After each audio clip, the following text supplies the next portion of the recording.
Today, we're diving into the world of Finfluencers, social media personalities who dish out financial advice, sometimes with risky consequences for investors. With our expert guests, John Eichhorn and Sammy Wu, we'll explore how to spot misleading content, avoid investment scams, and find trustworthy sources for your financial decisions. If you've ever considered taking money tips from TikTok or Instagram, this is one episode you won't want to miss.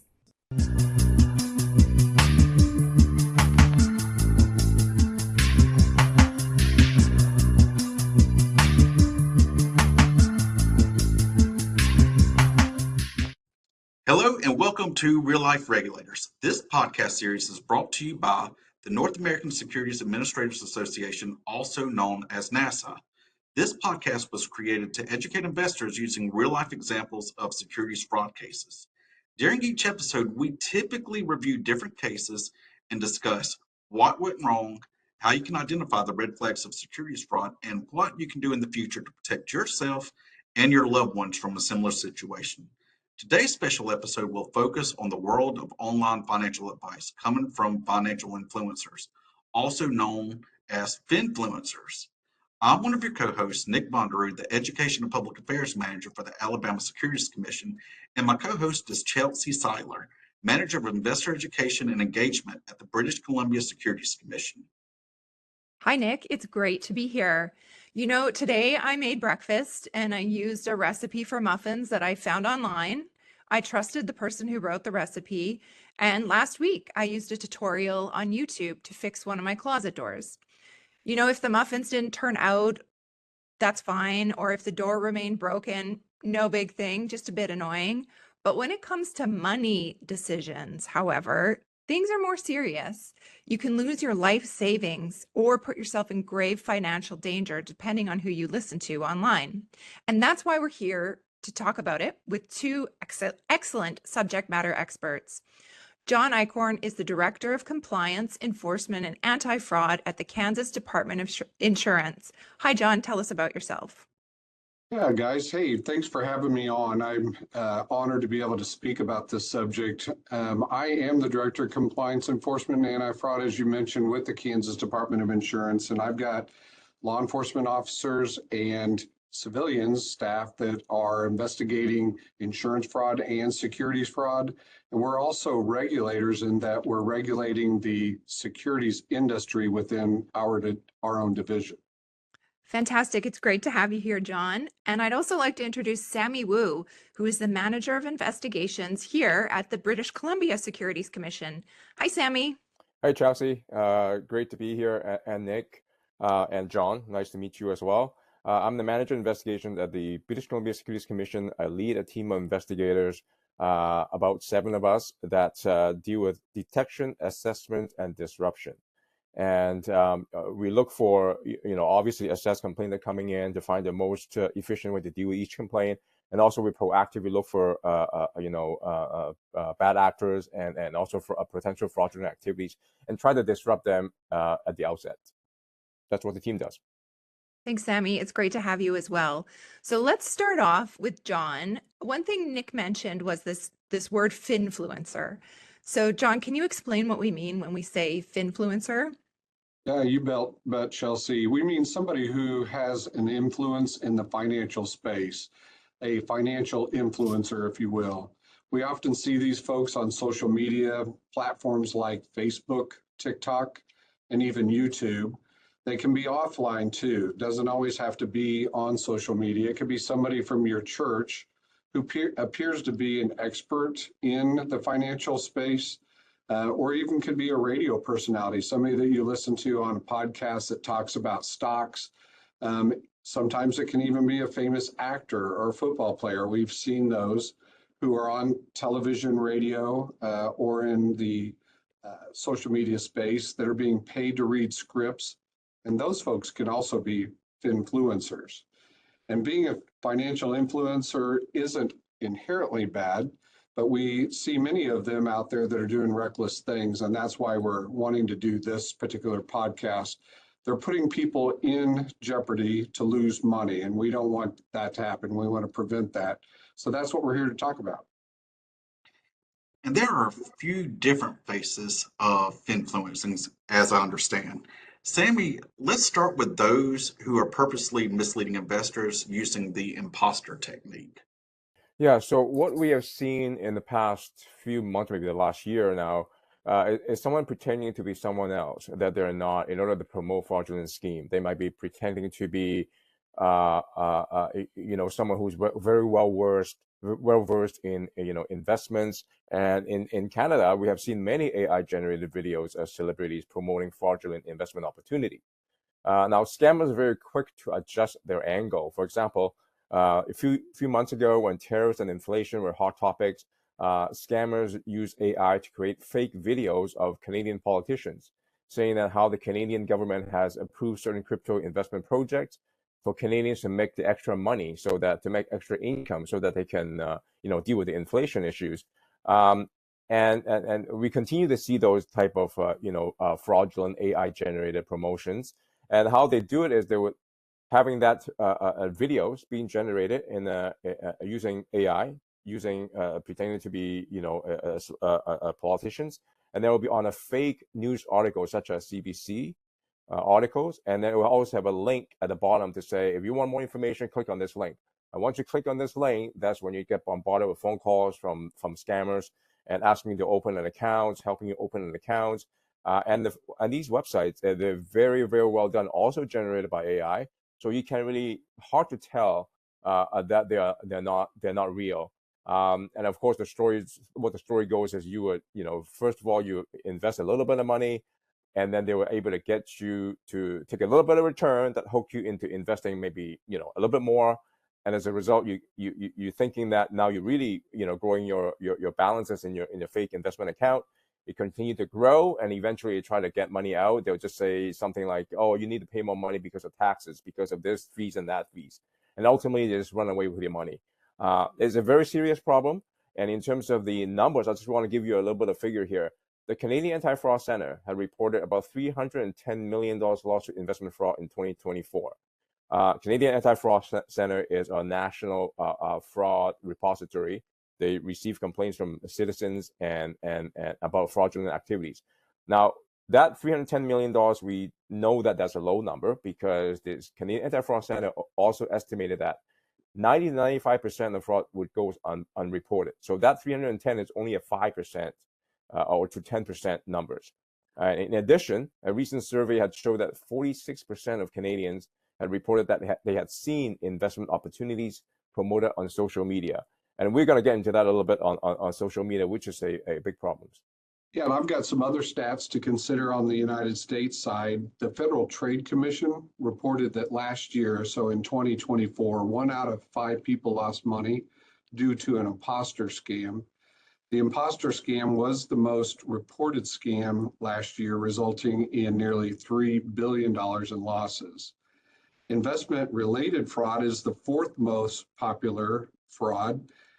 This is the most damaging. Unfortunately, this is where most people are losing a large amount of money, because this is their life savings that's being affected. And the category with the highest total financial loss at about $5.7 billion last year, with an average of almost $10,000 per person being lost. It was reported also that social media was the channel of communication that resulted in the highest total losses stolen from people at 1.8 billion. No real surprise when you consider so many of us are linked together through social media.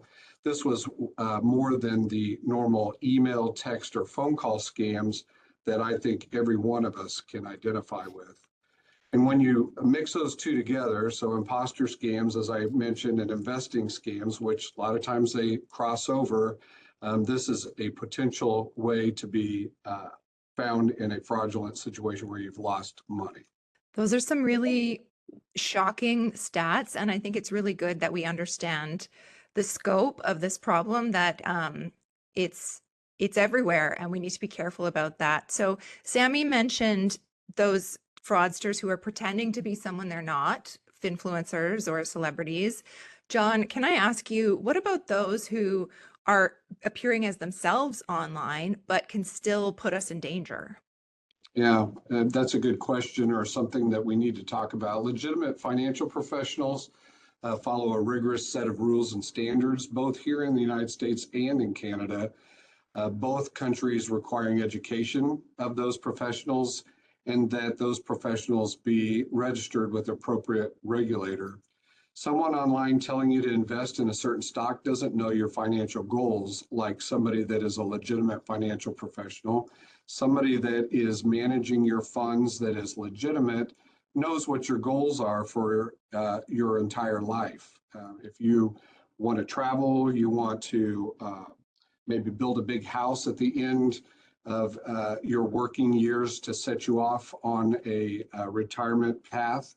They know that that's your goal, and when they hear you come to them and say, I want to pull out $300,000 for some risky financial scheme that you've heard about on social media, that professional knows enough to start asking questions of you. Often you're going to see people online in these social media posts propping up stock graphs that look really good. They've got a lot of propaganda that shows how wonderful an investment is doing. They're never showing you on the backside the losses, though, that are occurring with some of these particular investments.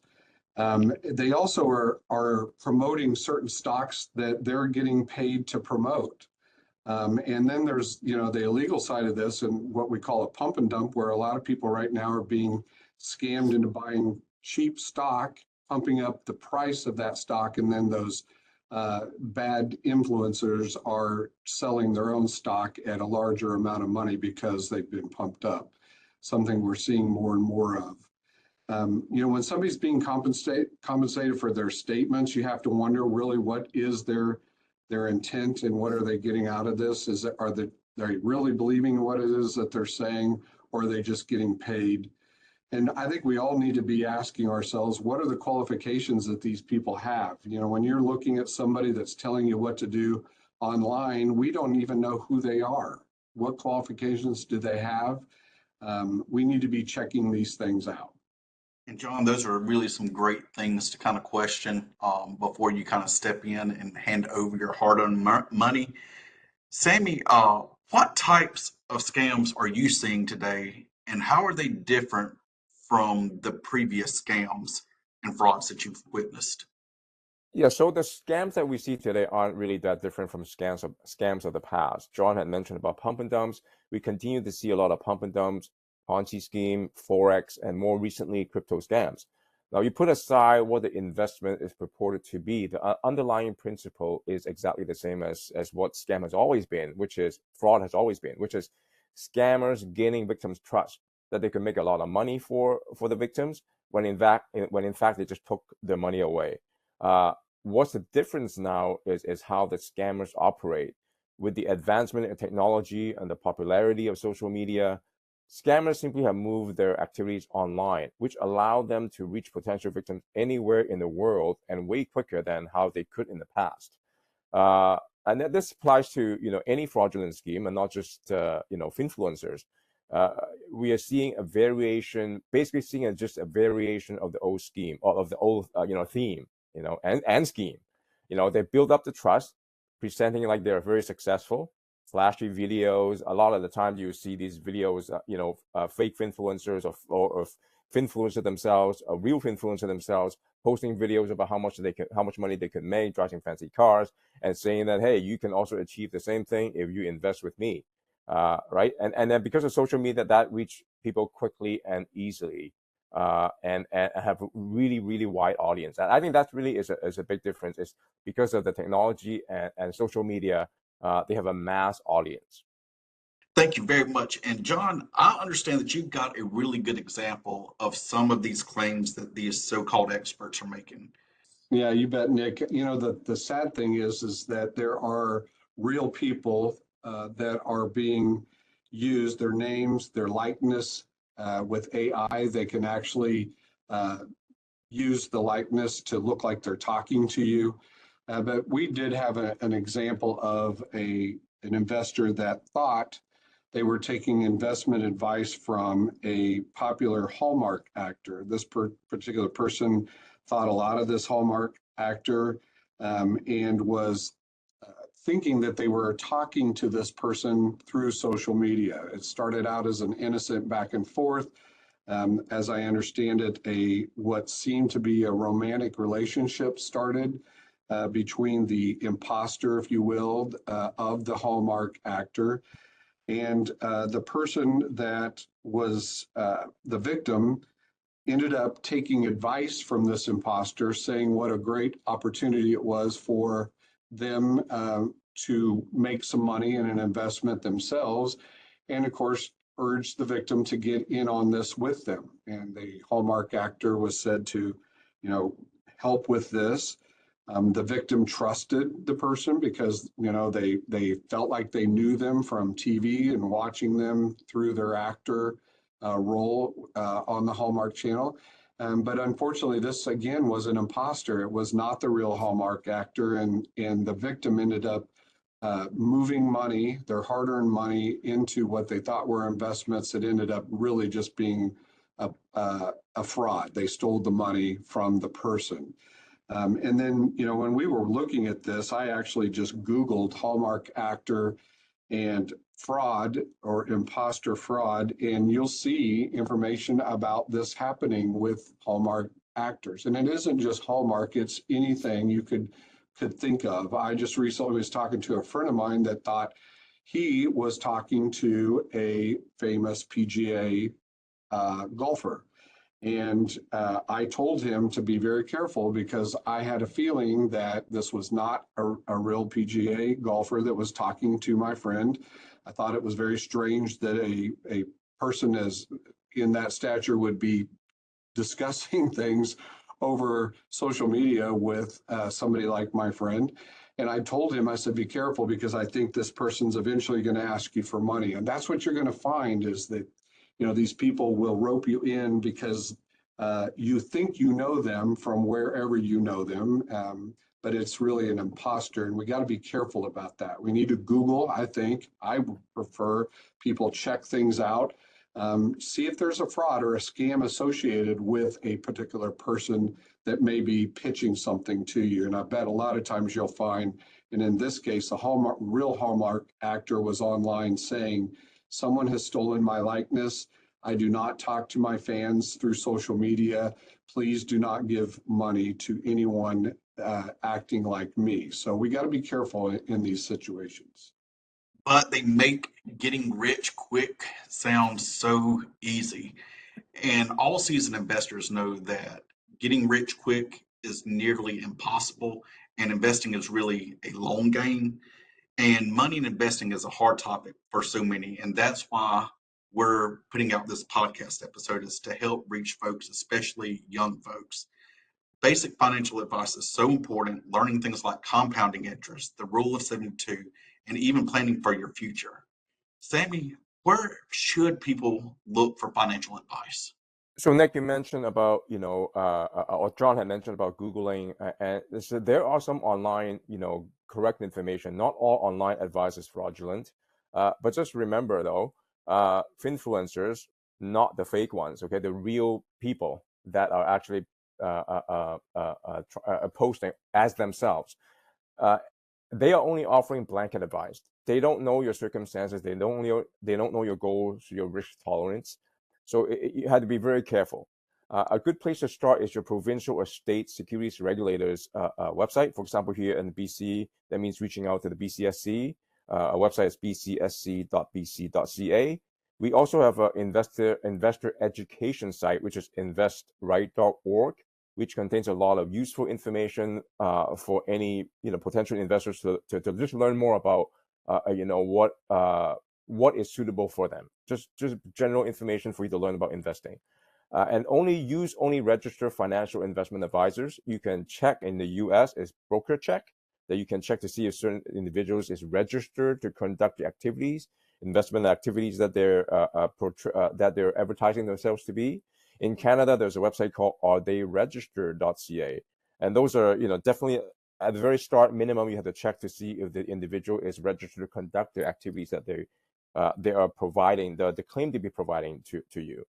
Now, most securities regulators also have web pages or website. On their website, we have pages about investment caution list and also disciplinary list. The investment caution list is, and BC anyway, our page would have contains all the entities that we believe them to be, well, for sure not registered, and also believe them to have show signs of fraud. And now there's investment caution list. You can check there. If they're on the list, that means definitely do not deal with these entity. However, having said that, if you check and the site is the website that you're thinking about investing with is not on the list, that doesn't necessarily means that they're okay. That only means that we have not been aware of them yet. So please do not, if they're on the site, don't deal with them. If not on the site, still need to do more due diligence. The disciplinary list at the BCSC is a list of all the people that we have sanctioned in the past. Sanctioned meaning that we have found them have violated the Securities Act, and we'll put them on the list.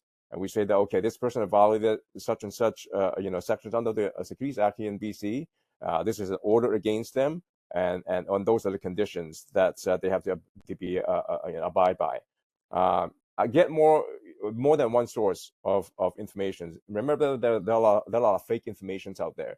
So don't just rely on one source. Have critical thinking.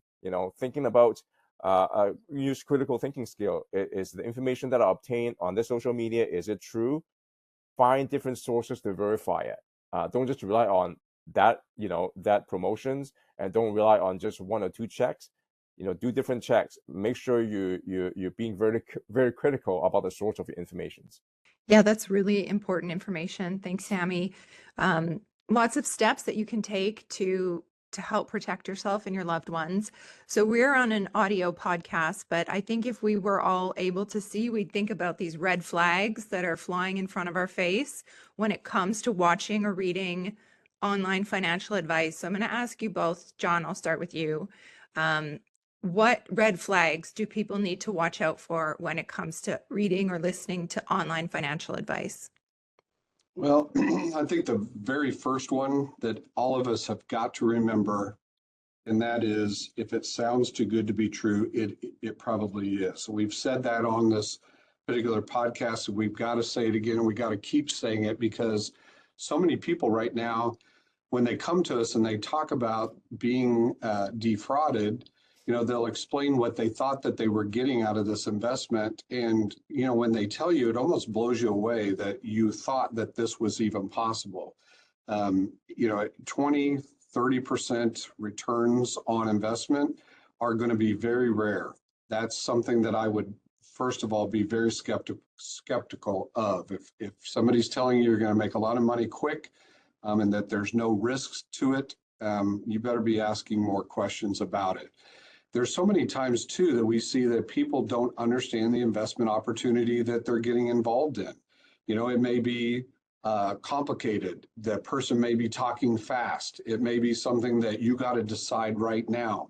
If anybody's making you make a decision right now, there should be a problem with that. I think we've all bought a car in the past, in our lifetime, and it's never a pleasant situation when you're sitting there and you have somebody that's telling you, you better buy this car right now.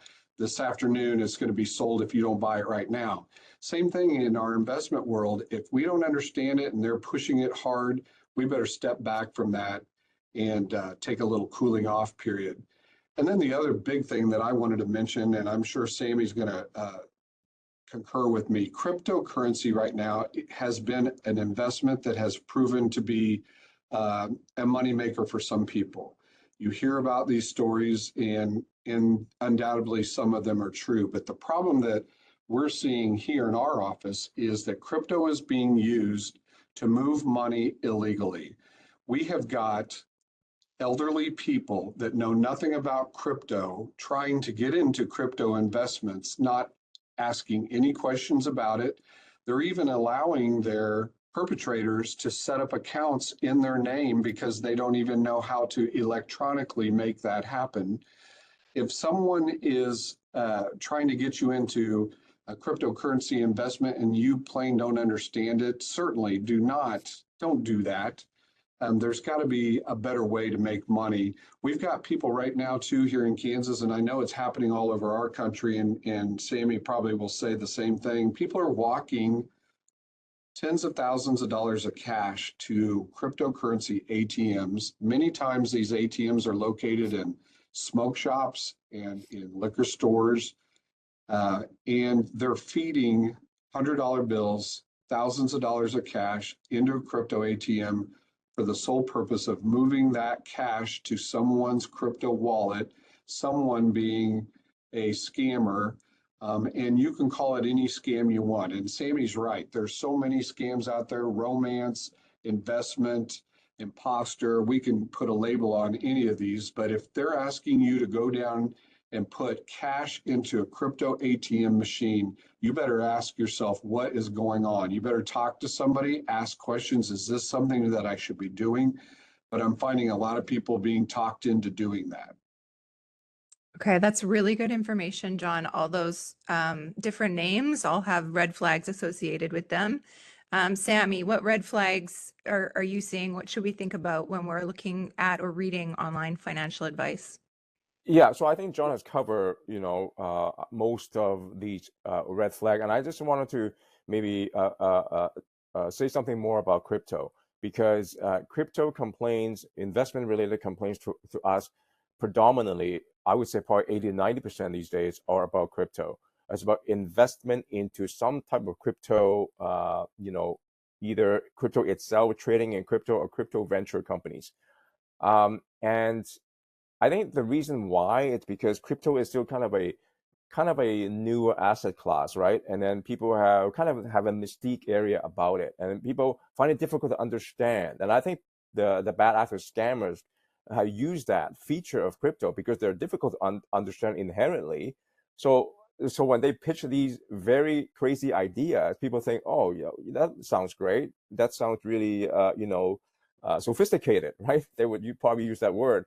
And I think that's why they got hooked into it. A lot of these websites, they would scam crypto investment fake website would make it very simple, right? They would try to, they would either make it very sophisticated that you can understand, and then they would dumbing it down to say, oh, you only need to pick 3 different kinds of packages: basic plan, VIP plan. Depending on the amount of money you put in, the more you put in, the higher the amount of return that you get. They try to turn that into very simple for a person to understand. And I think that's how people got hooked, right? To turn into they already describe it being very sophisticated, but yet now I can actually pick a plan and then I can make, 50% a month, right? So I think that's why it became so popular. And also crypto is extremely difficult to trace. Now, even though, yes, all the transactions on the blockchain, but the problem with crypto is that there's so many different obfuscation techniques that the bad actors have been using and continue to find new ways to obfuscate it. So it's extremely difficult for us to find out exactly where it get cashed out. And in most cases, if not all cases, these are all cashing out in countries that we have no ability to obtain any type of freeze orders or freeze the assets. And so that's why I think that's why the crypto it becomes such a hot topic. So I think extremely careful when you are only, when the investment is into crypto. Like John was saying, extremely high rate of return that's not possible to achieve. And also there's one area too, another red flag is that a lot of these accounts, when they try to open an account for you, like the fake website trying to open an account for you, they would say, oh, can I help you by remote access to your computer? So we've seen a lot of that. The victim would allow the bad actor remote access into the computer, and you not only that you are in the verge of losing your money, but they would actually obtain very private information from your computer, such as your social insurance number, your bank account. They can even get access to your bank account. We have seen victims that have lost their life savings from the bank accounts because they allow remote access to the scammers to the computer. So those are all the additional red flags that I just want to bring up. Well, thank you. Those are some really, really great points. And I was just wanting to point out too, if you know someone or suspect someone has possibly fallen for one of these influencers, I just want to give a huge shout out to NASAA's Investor Education Alerts and Advisory Project Group. They actually created a fantastic advisory explaining exactly what a Finfluencer is. So if you know someone and they're not going to listen to this podcast episode, you could actually print this advisory out and hand it to them. And we'll make sure that that advisory is linked below this podcast in the podcast description. And you can also find this podcast on NASA social media pages. And we'll also include the link to that advisory there. But Sammy, what else can someone do if they suspect a loved one has fallen for one of these scammers? I think the first thing is don't give them any more money. Uh, Shut off all contact. These scammers are very good to continue to engage with you. My aunt was falling for one of these scams, and and I've told her that you gotta shut off your contact, but she always say, oh, but she's so nice. She's trying to say this, all these things. They know what to say, right? They say always say the right thing to you. So just shut off contact. Don't give them any more money. And also, you should expect to what we call recovery room scam, because the same group of scammers would probably call pretending to be someone else to say that, hey, we have we're able to recover your asset for you. I know that you've been defrauded. We're from a government agency or something, and then we're able to recover your funds for you, but you need to pay us more money. Don't throw any more, good money to chase after bad money. Your money is gone, unfortunately. Shut off all contact so that you won't lose more. And very importantly, report your experience with your local securities regulator, and also to the police, because the police need to know about these scams, so that the more that's getting reported, the more law enforcement and us can do something about it. That's a really good point, Sammy. And your loved one who fell for a scam, it sounds a little bit like some of us who were taught growing up to remember our manners and be polite and nice to everyone. And it's a good reminder that you don't have to be polite or nice to a scammer. Before we wrap up, I just want to ask both of you, because you have such deep expertise in these subjects, is there anything that we've left out that you might like to add? And why don't we start with John on this one? What have we left out, John? Yeah, Chelsea, I think we have been pretty well-rounded. I think in this world of scammers, being able to get to us so much easier than really it used to be. While Finfluencers is where we're focusing today, I think all of us need to remember that if you get an errant text from somebody that is talking to you about something that sounds, again, too good to be true, and you don't know that number, it's just really best to probably delete that text. I've heard so many people in this office getting text messages about, get rich quick schemes, and they fall for it. And next thing you know, they're clicking on different things that are taking them to places where they're just drawn down into giving money, hard-earned money, to scammers. I think we got to be careful. Here in my office, one of the things I've done this now for 6 years after being a state trooper for 30 years. And I got to tell you, I think that we've got to be careful, because I think greed is helping both sides get together. We got a greedy victim. They want to make more money. They want to build their nest egg. Maybe they weren't good savers throughout their life, and at the end of their working years, they're trying to make up for that. And they're looking for that really quick, get rich quick scheme. That greed paired with the greed of the bad guy, right? The scammers are greedy. They're trying to get your money or our money.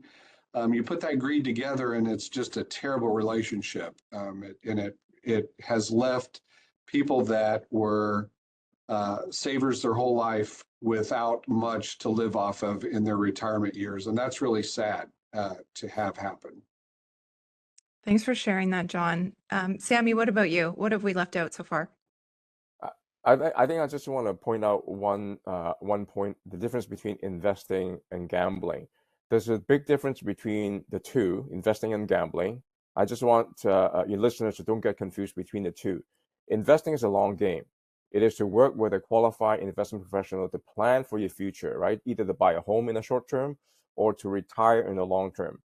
But we're living in a world today that looks for a quick return and instant gratification. And the line between the two, investing and gambling, has been blurred. When someone advertised that you can get rich quick and promised unreasonably high rates of return, that is either a scam or pure gambling. With gambling, you can lose everything. There's always a trade-off between risk and potential return. So I just want listeners to be aware. Investing is not gambling. When you're investing, you deal with qualified investment professionals. Don't just listen to some strangers you meet online. Get rich, type of a scheme. Be very careful about that. That's a really good point, Sammy. I'm sure that all of us sitting here today or listening, if given the chance, we would make better investment decisions when we were younger. We all made mistakes, and that could be for a lot of different reasons. So I hope that young people listening to this episode feel encouraged to make safe and wise investment decisions so they have that bright financial future. One of the best ways to achieve financial success is to work with a licensed financial professional that has been vetted and not simply rely on an online finfluencer that is perhaps more concerned about views, etc. And that brings us to a great question. How can someone check the background of a person making an investment offer? Simply go to NASA.org. That is NASAA.org. Click the Contact Your Regulator tab located in the top right corner, and then simply click your jurisdiction's regulator located on the map to obtain the contact information for your regulator. Being an informed investor means having a plan and understanding each of your investments. Whether you're new to investing or already investing, NASAA and its members provide a variety of online investor education resources for investors of all ages. Visit NASA.org for more information on how to be a wise and safe investor. Again, that's NASAA.org. Thank you so much for joining us today, Sammy. Thank you so much, John. And to both of you, thank you for the work you do each day to protect investors. And that's all for today's episode. From Vancouver, British Columbia, I'm Chelsea Seiler. And from Montgomery, Alabama, I'm Nick Vonderu. If you have any questions about today's podcast and would like more information about the topics discussed, please email us at realliferegulators@gmail.com.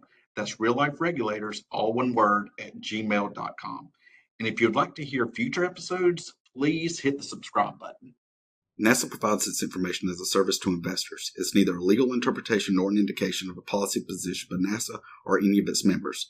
If you have questions concerning the meaning or application of a particular state or provincial law, rule, or regulation, please consult an attorney that specializes in securities law.